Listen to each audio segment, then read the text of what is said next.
सारे लोगों को सवाल था समी को लेके। भाई जब इंडिया में वापसी किए थे समी, तो सबका मन में सवाल चल रहा था क्या समी कर पाएगा, क्या समी का पास तो उतना अच्छा फिटनेस में नहीं है, उतना अच्छा कैसे ये बड़ी अच्छी बात कही आप।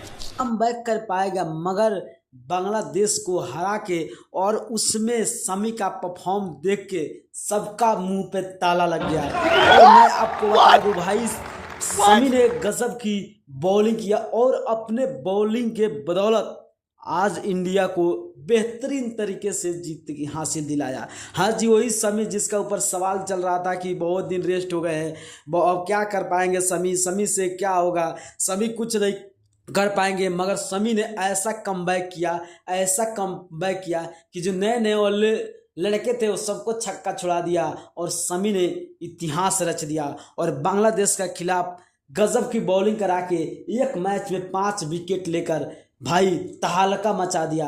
वो समी जो समी का ऊपर बहुत सारा सवाल चल रहा था। तो आप क्या सवाल करेंगे समी का ऊपर? अगर आप सवाल नहीं करेंगे तो छोटा सा कमेंट कर देना और नए हो तो चैनल को सब्सक्राइब करके लाइक कर देना। मिलता हूँ नेक्स्ट वीडियो पे। और इंडिया फैन हो चैंपियन ट्रॉफी के लिए कंग्रेचुलेसन लिख देना। बाय, मिलता हूँ नेक्स्ट वीडियो में।